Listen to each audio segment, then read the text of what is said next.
So, Sean, today we're talking about someone who's very dear to both of us. It's Elliott Smith. The Sultan of Sadness. That would be the Chancellor of Cheerlessness. Some would say the Minister of Melancholy. The Duke of Despondence. The Duke, indeed. But above all, right. Probably the most influential musician on my entire life. Yeah. Yeah, I think so too. Yeah, his albums are just excellent. Absolute musical genius. Yeah. I consider him the greatest acoustic guitar composer, arranger, player in history. Oh, and sometimes not at first listen. No, yeah. It's still to this day, I hear stuff and I'm like, what is that? How's he doing that? Yeah. Notorious for tuning one string a half step down or, notorious for maybe, playing in and out of keys and, Everything I learned about music theory and just kind of like guitar arrangement in general, I learned from Elliott Smith. Yeah, and you don't realize how excellent he is until you try to learn one of his songs. 100%. Take the song Condor Avenue is a great example. Yeah. I was like, just like pluck some arpeggio chords and, oh man, that was complicated. I became a man learning that song. And I became a man too. Absolutely. Yeah, in different parts of the country, everybody has their Elliott. And so basically, we're just going to geek out on Elliott Smith for a little bit. That's all this is. This is going to be a whole week on my channel. That's I'm going to have different Elliott Smith related videos going up because, again, personal hero of mine, gone too soon. We're going to talk album by album, pick our highlights of each album, and what it says about you if that's your favorite Elliott Smith album. Yeah. But how did you find Elliott Smith? So I found Elliott Smith because I was a big Modest Mouse fan. Okay. So I think I was it's about 10 years ago. I was 18 or 19, and I was listening to a lot of Modest Mouse, and it just came up. I don't know. It could have been Pandora. It could have been a friend. I don't really remember, but it was Needle in the Hay. It was the very first song I ever heard.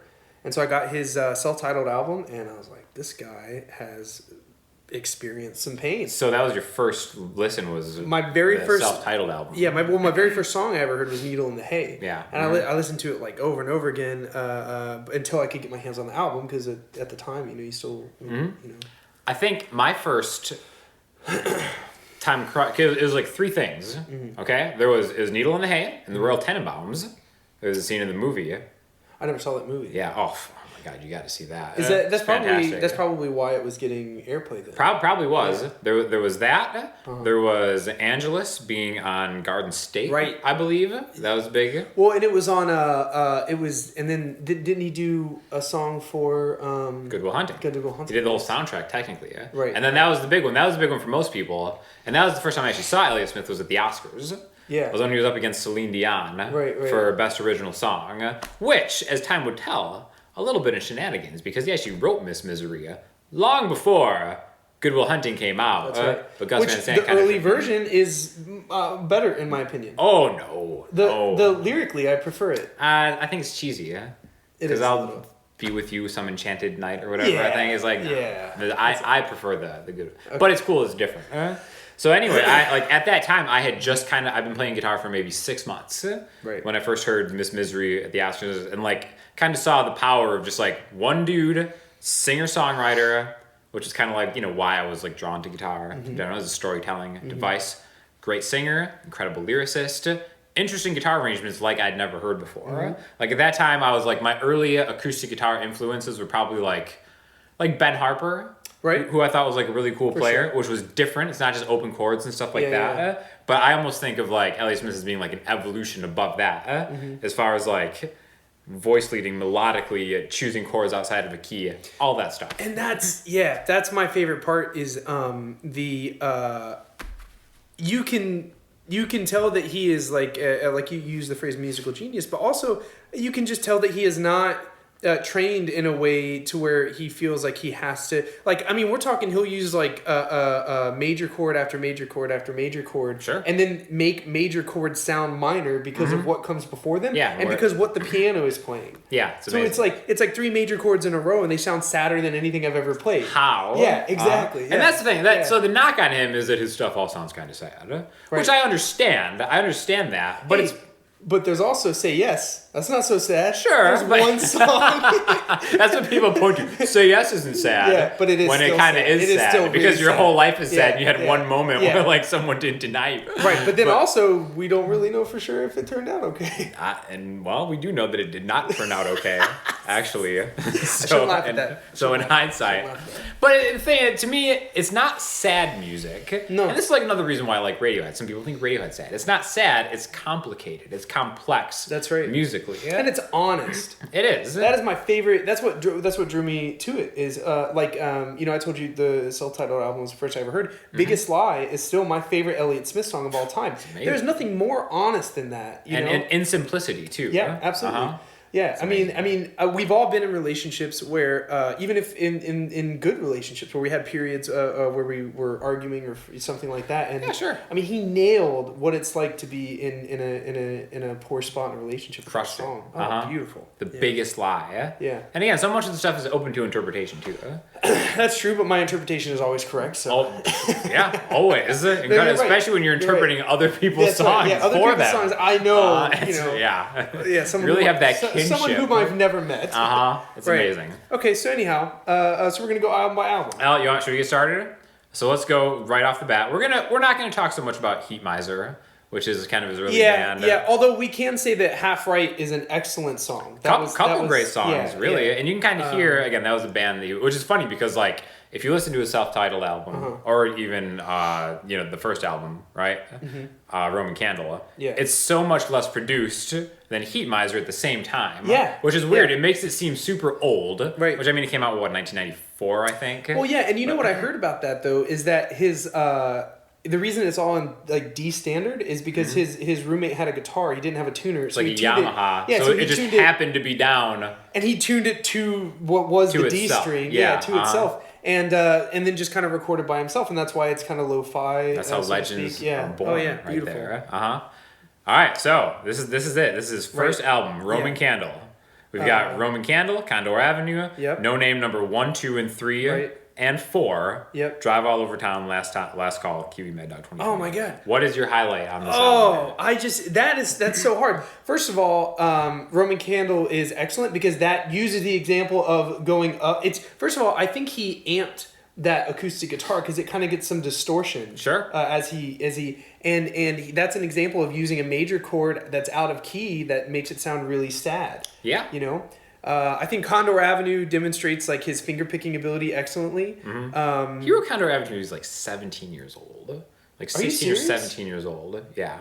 That blows my mind. I'm going to have Condor Avenue up on this channel probably later this week. It's incredible. Yeah, I think everybody should learn it. I mean, you have to learn how to do the D with the F sharp. You have to learn how to hammer on and... Just kind of like descending bass lines over different chords. That's right. That's why Condor Avenue is the highlight for me. Yeah. It is your highlight? Yeah. It's a really good. Although Last Call deserves to be mentioned. Yeah, absolutely. I love the line I love from Last Call is one day it'll come back to haunt you that you didn't tell him quite the truth. I mean,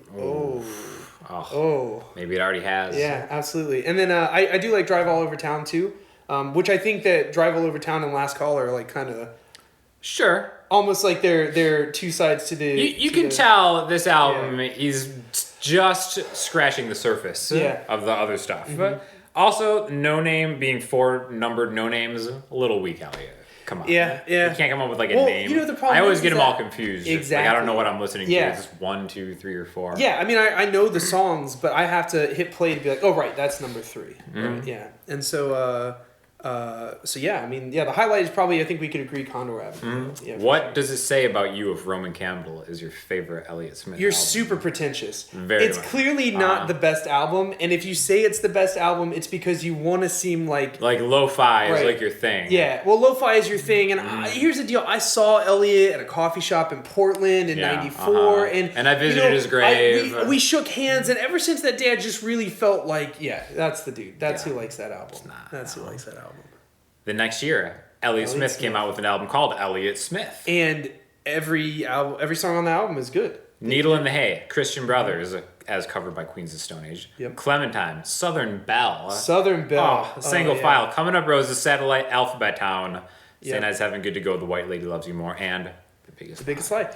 You know, I forgot Alphabet Town was on this album. Yeah, that's excellent. That is the one that he tuned to the high E. High E string is also, it's like double drop D, I believe. Yeah, double drop D. And he's playing like a C major 7 shape, but with the... so good. Oh, yeah. I use double drop D in a good amount of my own stuff. I would have no idea what that is if not for Alphabet Town. Yeah, absolutely. Which is why Alphabet Town gets my highlight on this one. That's your highlight? Yeah, so I think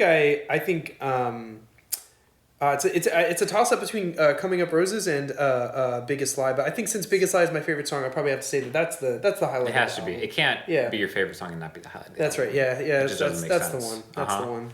Great. Again, Needle in the Hay is probably his most famous one off of that. Right. I mean, if you're just starting out a guitar, play Needle in the Hay. Super easy to play. And it sounds good. Yeah. That is the way that he takes simple things and make them sound more than they are. It's like they're like 2-note power chord dyads that just move in a way. One of the first songs I ever learned how to play, Needle in the Hay. Great guitar song. Yeah, and you know, actually, when I was teaching guitar, I had this student, Amanda, and I taught her guitar solely on like Elliott Smith songs. Yeah. She had never heard of him before, and I taught her that song because you can use like, you know, dyads basically to play the whole thing, you know. Yeah. And she liked it, and then we just started learning. Like we learned Speed Trials next, and then, you know, just like, yeah. So good. Yeah, very good. So all right. What does it say about you if Self-Titled is your favorite album? I think it means that like you're pretty sad.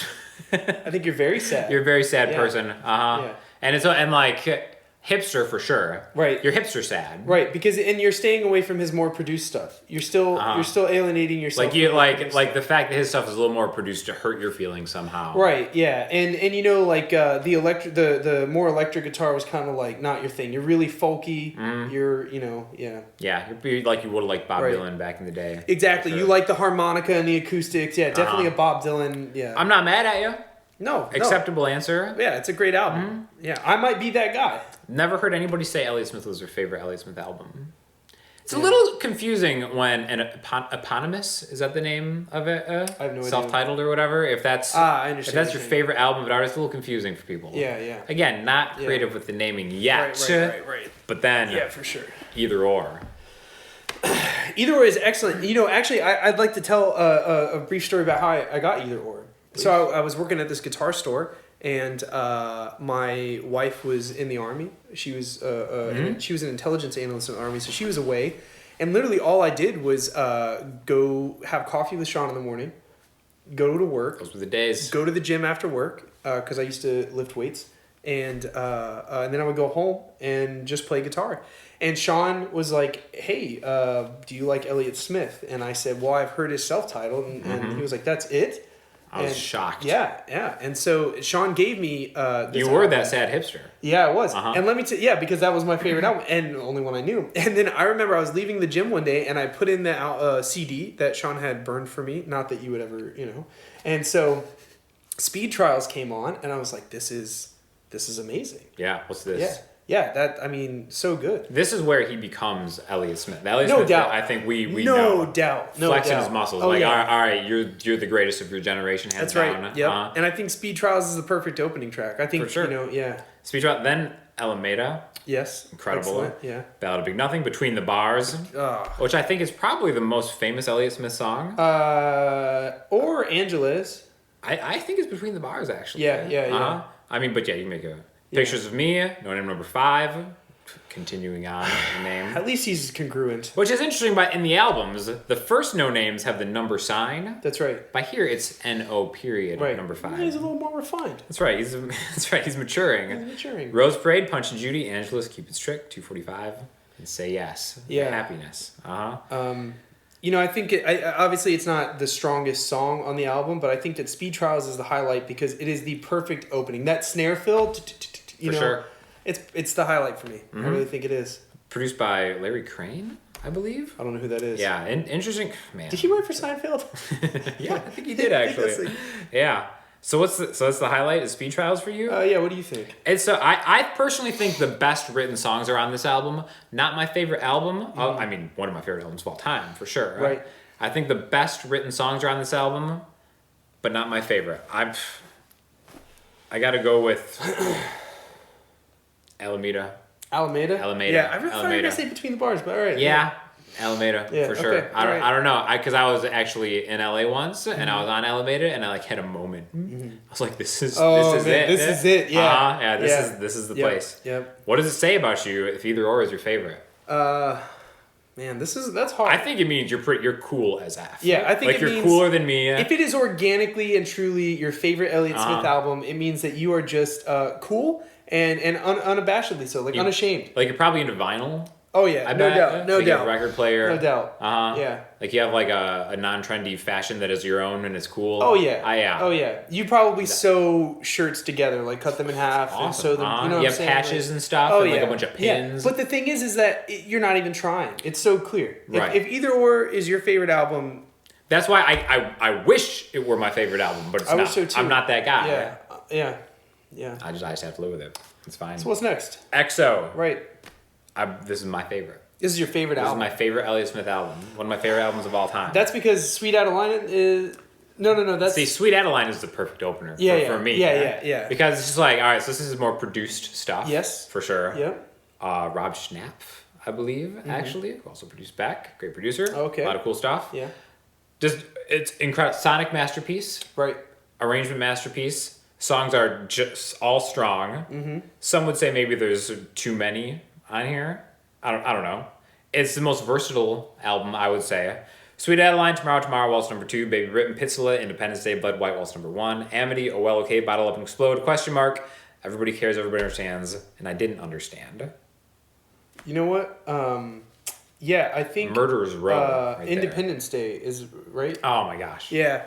Oh. I love the piano intro, and then that like snare fill, again simple like 70s snare kind of fill into with the bass and everything. Yeah, I think that's the highlight for me. This album is shots fired that he is the greatest acoustic guitar player of all time. Which is for how I measure greatness. Exactly, because he's not like a Tommy Emmanuel guitar player. That's exactly who right? I was gonna say. Yeah, that's exactly what I was gonna use. Yeah, two sides of the same coin. Yeah, right there, absolutely. Right? Yeah. Sweet Adeline is tomorrow. I can't I don't have words to express how good XO is. Yeah, and actually, my wife did not like Elliott Smith until I played this album. We were on vacation for whatever reason, and I was like, "Can I listen to some Elliott Smith?" And she's like, she was like, "No, not feeling it." And I put on this album, and I think it was Baby Britain is on this album, right? Yeah. I said, yeah. And she was like, "That's a happy song." Yeah, she was like, "This is excellent." Yeah. Yeah. Yeah. Something for everybody on XO. That's right. That's why it's great. So what does it say about you if XO is your favorite album? It says that you require so much external validation. You start a YouTube channel just so that people will tell. No, just It was a throwback joke. It means you appreciate the finer things. It does. Yeah, that's right. You know, it's like you're cool with lo-fi stuff. Yeah. But that doesn't totally do it. It's like every aspect of it came together. It tells me the writing, the playing, the production, everything. It tells me that arrangement is important to you and that you appreciate that kind of thing. And you're a sophisticated man or woman. Sophisticated. Sophistication is the word for XO. Yep. Simple. Yeah. Refinement. Regal. If nothing else. Yeah. Oh yeah. Excellent. XO. Figure 8. The last album to be released in his lifetime. Basement on a Hill was posthumous. I think it was after he died. Posthumously? Wasn't it? I think so. I think he was wrapping it up. Yes. Yeah, you're right. But this was released. Yeah. Could be wrong about that. I might be wrong about a lot of stuff. Yeah. Flame me in the comments as always. That's so fine. So this is on DreamWorks. This is a major label. Right. Release. And you remember he was saying he was freaking out. He was saying people from DreamWorks were following him. And he was eating nothing but ice cream at the time. Was it really? Yeah, his nutrition was not great. Yeah. Uh-huh. Jeez. Yeah, he was basically going crazy. This is like the beginning of the descent. Yeah, at one point there's this story where he had like called because someone had broken into his house and stolen his computer that had all his music on it, and he was saying DreamWorks was following him, and because he was something about a contract, and he was like legitimately famous at this point, right? Which before he was kind of underground famous, but EXO was critically acclaimed for sure. Yes. So now he had like his own anxieties plus like the pressure of fame, right? And being an addict in and out, Yeah, right? Which ended up being the end of him. That's right. But we got Son of Sam, somebody that used to know, Junk Bond Trader. Everything reminds me of her. Everything means nothing to me. great use of the minor scale in just order. Yeah, seriously. L.A., Lost and Found, Stupidity Tries, Easy Way Out, Wouldn't Mind Me Proud, Color Bars, Happiness, Pretty Mary Kay, Better Be Quiet Now, Can't Make a Sound, and Bye. Oh, man. Bye is excellent piano playing. Which is like the last song he recorded before he died is called Bye. Are you kidding me? You know, here's the thing about somebody that I used to know. I was going to start. Somebody that I used to know is like I still it's on my list of things to learn how to play on guitar. Gotcha, It's so excellent. You can play it, right? Yeah. Mm-hmm. Yeah. Yeah. I mean, it's like it's challenging. It's driving. Yeah. You know, like you really got a steady finger picking, which is his thing. Just incredible. The writing is like polished, right, in this one, to the point that maybe it loses a little bit of the charm for what it hardcore Elliott Smith. Yeah, it does. For me, it did. Do. Yeah. Yeah, but I mean, this is the album that I've grown to appreciate more as time goes on. Oh yeah, yeah. You know, the thing is, for me, it did lose a little bit of its charm until the third or fourth track, which would be Junk Bond Trader. Yeah. Is that the third or fourth? Oh yeah, that's the third. Third track. Yeah, I heard Junk Bond Trader and that overdriven Vox AC30 with a single coil, like it's ridiculous. Yeah. Yeah. I mean, yeah, that is an excellent guitar tone. Mm-hmm. The thing that stands out to me is his piano playing on this album. Yeah. Son of Sam. Yeah. That's probably the highlight for me is Son of Sam on this one. Oh yeah, good piano playing. Yeah, I and I mean, think about it for a moment. and like, if you want a challenging fingerstyle song that'll make you a master player, learn how to play Happiness, because it's like it's not super challenging. Yeah, I was gonna say. But it's challenging. Yeah. In a way that like walking lines through interesting chord voicings and stuff like that. Yeah. Learn how to play Happiness. Yeah. Maybe we'll do a lesson on Happiness. Yeah, so this is definitely not. This is lower on my list of his albums as for my favorite, but it does have some really excellent songs. Yeah, incredible. What does it say about you if it's your favorite? I think it says that you're a Beatles fan.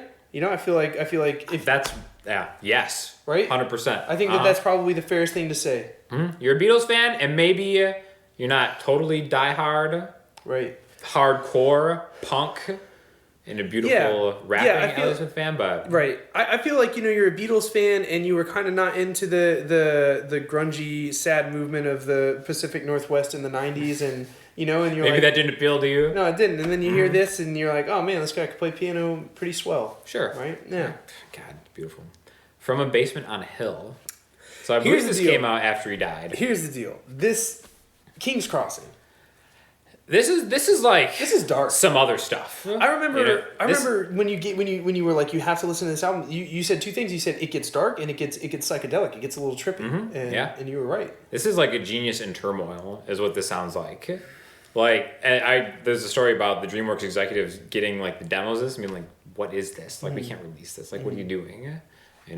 So I didn't know that. Yeah, this is him feeling some. I'm not even gonna list all of them. There's like 19 songs on this or something like that. Right. There are some highlights From a Basement on a Hill. And again, it's almost hard to evaluate this as one of the albums because he didn't have the final say, as far as I know, and how it was released and everything like that. Right. I would say the most A Distorted Reality Is Now a Necessity to Be Free. It's probably the most Elliott Smith of these. But I would argue that King's Crossing lyrically is like as Elliott Smith as it gets. Yeah. Every line in that song is some sort of like double analogy or like it's not it's you know what I'm trying to say. Yeah. It's not just one. It's not just one interpretation of what it could mean. I think he deals with his addiction. A lot in that. I mean, in a lot of the songs, but in that song specifically. You know what I mean? And I love the Give me one good reason not to do it. Yeah. And then you hear his girlfriend at the time in the background saying like, because we love you or something like that. In the recording? In the recording. I can't hear that. Listen faintly. You can hear it. Give me one good reason not to do it. So then you can hear it. Oh, man. You can hear his girlfriend pleading with him not to kill himself. My favorite is when, a good example is when he says, this is the place where time reverses, where dead men speak to all the pretty nurses. I mean, it's ridiculous. It's beautiful. Yeah. To me, the highlight still, though, is Memory Lane. Of course. Because the guitar playing. It's and next everything. Next level. But the guitar playing. Yeah. What does it say about you if From a Basement on a Hill is your favorite Elliott Smith album? we're here for you. It means you need to We get are help for here your for heroin you. addiction Seriously. ASAP. Like it's gonna be okay, but you we'll need some Skype. help. We'll Skype. You need a little bit of help. Okay. It's I mean, geez. Just hit us up in the comments. We'll take care of you. There are hotlines. I mean, like, this is like half joke, but seriously, man. Yeah, It's like suicide is for real. Yeah, as he has taught us. Yeah. So sad. So only one more album to go. Technically, New Moon, which is kind of like a double album, I believe it was when it came out. Again, this is B-sides, some stuff that was reworked from early on that they went through the archives and kind of released it. And honestly, sometimes they do that and it's like a money grab. Not saying that it wasn't a money grab, but but again, this was archived by Larry Crane, the guy who did Either Or, right? And it was lovingly crafted by people who cared about him. Man. While maybe it was a money grab too, but I think it was done with good intentions. Is my And it has Georgia. Yeah, one of my all-time favorites. No Georgia. kidding. Incredible. Angel in the Snow. Angel a lot in the of Snow is beautiful. good. I'd say make her perfect. Oh my man, God. come on. Yeah. So again, a lot of this is really raw. It has early versions, like the early Miss Misery, which I like better. Which is it's interesting. I think that's such a hipster thing to say. That you like the early version of Miss Misery. I like it better. I think the 2 tickets torn in half and everything. It has the song Either Or. Oh yeah. Which was not on Either Or. Right. But I get it. Which is funny because I had I had Kierkegaard's book Either Or came out like around the time. It was like a collection of 3 of his books and then some journals around the time that you gave me that album. Really? Yeah, and that's why I was like, oh, this is named after the existential king of that time and the existential king of our time. Of modern times, yes. Yeah, so what else is on there? Placeholder. Placeholder is another good one. Oh, yeah. Oh, Big Decision is good. I like Big Decision. I definitely think Georgia. Right. Half Right's good. Half Right, yeah. From Heat Miser, right? Yeah. But it's his version of it, yeah. For sure. Oh, it's excellent. Half Right and Georgia are the highlights on that album. A lot of people like 13. I think 13 was on a soundtrack. 13 was a cover of a band. It's a cover of a famous song called I think the band was called Big or something like that. It sounds familiar. Yeah, but 13 is excellent. Yeah, it's a good song. New Monkey, not a fan. Yeah, New Monkey is weird. But to me, Georgia is. Yeah. Is the highlight. Yeah, it's good. What does it say about you if New Moon is your favorite Elliott Smith album? It means that you're probably new to Elliott Smith, and you were just trying to get in there. Maybe you got greatest hits and then New Moon, and it you don't know like the internet's a thing, right? You can actually like go back and look at other stuff. Yeah, so I think that it probably, I think that you probably says you're pretty new to Elliott Smith. New Moon, Again, I'm glad it's out there though. Yeah, I was not disappointed when it came out. I bought it. And I was fully expecting to be disappointed, and I wasn't. It's cool. It's got some moments for sure. Yeah, absolutely. And honestly, like if you're interested in like making your own songs, I think it's really cool to be able to see early worked versions and what they became over time. Yep. To kind of see the evolution of a master songwriter. Yeah, and I also think that like just Elliott Smith's discography in general shows like where you can start off with a guitar that's basically out of tune, and then like to become what I consider a true master musician. Yeah, absolutely. Not necessarily a virtuoso, but just a master musician. Yep. Yeah, like when he takes guitar solos, they're not mind-blowingly intricate, but they are placed perfectly, and they don't overstay their welcome. Yeah, and I think that's melodically something to really listen for, because he does the same thing with how he chooses the words to sing, the notes to sing melodically, and I think that's why I like some of the musical tributes to him, like the piano album, was it Christopher O'Reilly? I think is his name. Yeah. Like and a lot of classical musicians have a lot of respect for Elliott Smith because of his melodies. Yeah, I mean, and that's the thing too. When he chooses to do like a bridge with a piano and with like a melody solo, is it piano solo? You call it that? Sure. Yeah. Or a guitar solo or something. He's very good at either carrying over the theme from the verse melody of the vocal melody, or just doing the vocal melody, with the instrument. You know what I mean? It's the best. Yeah, absolutely. So, anyways, hopefully we haven't bored you. If you're new to Elliott Smith, hopefully this just encourages you to check it out. Here's the deal. I think that if you're into indie pop, if you're into acoustic guitar, if you were into like even maybe like kind of punk. I mean, not when I say punk, I'm not talking about the Addicts. I mean, like, but that's actually like grungy, a good distinction to make, because he was very punk, right? But at what the heart of what punk is, and not of what punk sounds like, right? Yeah, it's not like the Addicts or Misfits or anything like nothing that. like right, that. Right. But that stuff influenced him. Yes, you know it did. What I mean? Yeah, he was in the punk scene. Yeah. So which is I think incredible, and that really opened my eyes just to how like music relates to genre. They're like, why are all these punks? How is Elliott Smith like a punk dude, but he makes like these like soothing, beautiful like masterpiece songs? Oh yeah, absolutely. And how that can be the same thing, because it's where it comes from, not necessarily what it ends up sounding like. That's right. And that's authenticity. That's being genuine. The honesty. That's the. I don't know if we were saying this on camera. I think we were talking about it before, but the biggest draw to his music is honesty and transparency. He's like not ashamed. For sure. And he's just like, this is exactly how I feel. This is exactly what I'm experiencing. Sometimes it's embarrassing. A little bit. I'd like the courage to be able to like write some of that stuff and to sing it. Oh yeah. In the way that he sings it. And too, I mean, there's so many people who like don't admit things to themselves, much less to other people, and to put it on record for all eternity. I mean, we're grateful, Elliott Smith. We owe you one, man. We owe you one. for sure. Yeah. So definitely. If you're not as familiar with him, I don't know how you made it through this whole video, but I urge you to check it out. Yeah.